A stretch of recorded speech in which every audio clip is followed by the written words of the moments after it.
the goals of our 100-meter hurdlers is really getting them in the mindset that these barriers are there, but they want to keep that acceleration and keep that momentum through the barriers as if they're not there.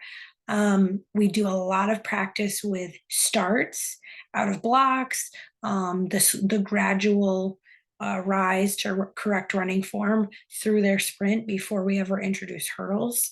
Another goal of the 100-meter hurdles is to keep your speed in between the hurdles once you do go over barriers.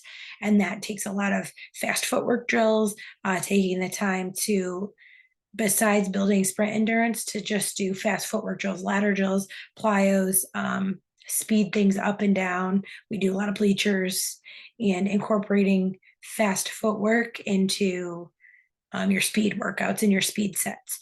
So for them to be successful for my younger kids, I really push form, and then I really push building that speed and acceleration through the 100 meters. Indoor, I don't coach indoor. I did run indoor 55 hurdles, so it's obviously very similar. And the goal of going to high school is to be able to three-step.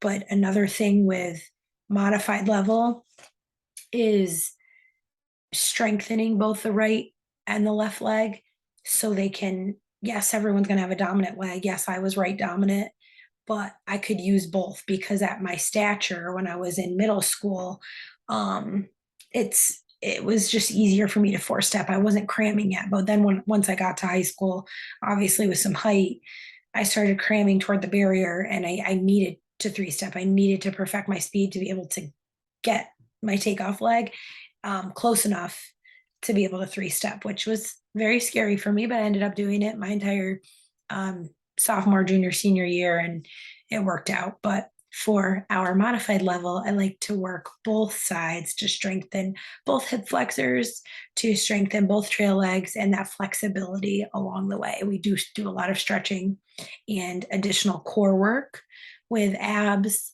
and to maintain that stability when they're in the air and we don't get the crazy Tarzan arms swinging into somebody else's lane.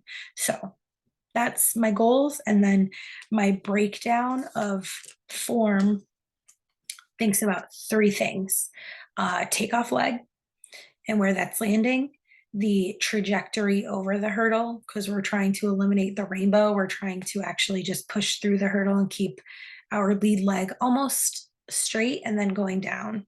And then the follow through is the trail leg finish and keeping that turnover speed.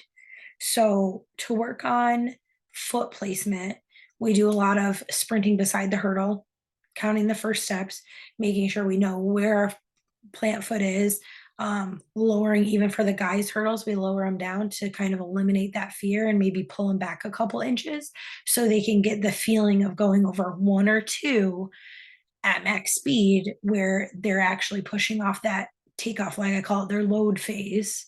So mine would be a left load phase where it's landing, and then just seeing if they're super high over the hurdle, if they're rainbowing, if they're kicking that lead leg, out and around or swinging it up and around to rainbow, is all things that I look for, that I hone in on. And I'm like, hey, this is what you're doing with your lead leg, and it's wasting time and momentum going up as opposed to going forward through the barrier. So I don't like to see 8 to 10 inches over the barrier. I know a lot of these um, kids are great jumpers, but we're trying to even get them closer to that top of the barrier just to save some time. To do that, we do a lot of A and B steps. So A step, getting the knee up, just repetitive. Hands are in, working on the quick, you need your arms when you run. You can't do anything without your arms. So making sure they're in, wallet to right back so they're not wasting that momentum side to side. It's going to go forward and it's going to be tight, and we're working on keeping our core tight, leaning into that hurdle, lowering our chest down to our lead leg. And that goes into B step. A lot in our dynamic warm up, we just do a lot of A and B's. So getting that lead leg out and just freezing it over the top of the hurdle, so we know it doesn't have to go crazy high. It doesn't have to swing up. It's just pop the knee, get the lead leg heel out, and then as they get more confident, they'll be able to lower that distance on the top of the hurdle. in my experience anyway. I feel like if we repeat and repeat and repeat, that they really truly figure out where the hurdle height is, and they're not as likely to rainbow over it. Um, so that B step for me includes stationary drills on the fence, marking off 33 isn't bad. I can stand next to a 33 and my hip is well above it. For a middle schooler, it might be on it near the top, but most of them figure out they don't need a huge jump to get to clear it. We just really sit. We sit and we do the stretching hurdle drills, both legs out, 15-second holds, and doing our arms as we're on the ground, and you know, looking at our watch, bringing it back, and doing a lot of that counting. 1, 2, 3, 1, 2, 3. Repetition.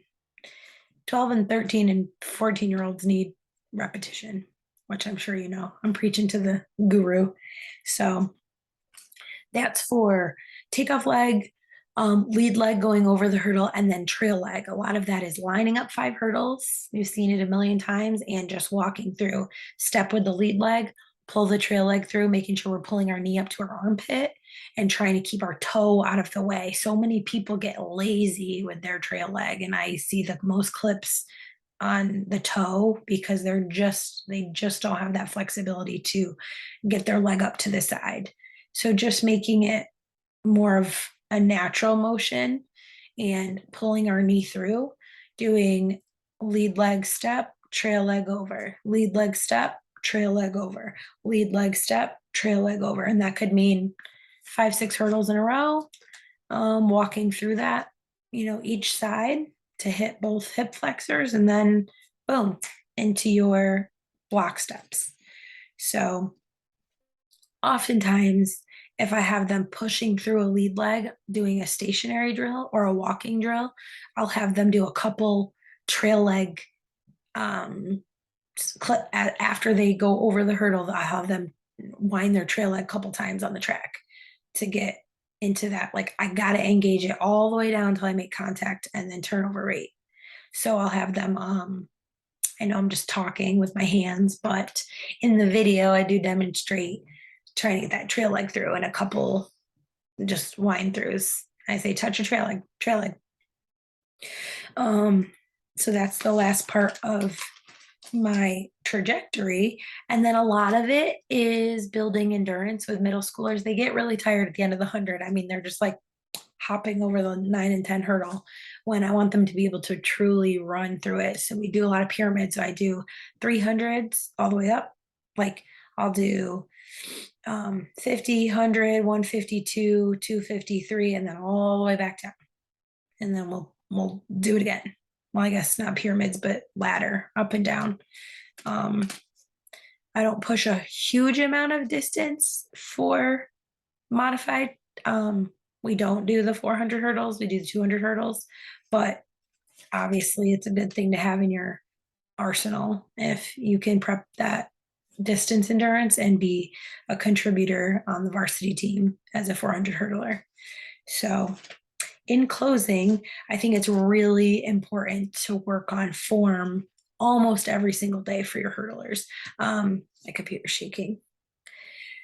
So something to incorporate in your practices before and after. Obviously, you're doing a dynamic warm-up, you're doing your running sets, you're doing specific hurdle work, maybe block work, finish work, but they should be stretching and they should be doing hurdle specific drills almost every single day, excluding meets. So the more they're doing them and the more repetition they get, I find that they get excited and it produces a best results for those technical skill runners who want to keep doing hurdles. They should be immersed in it every single day. And for safety, it's huge with safety. If I don't teach it every day, I'm not going to throw my kid in it and a meet.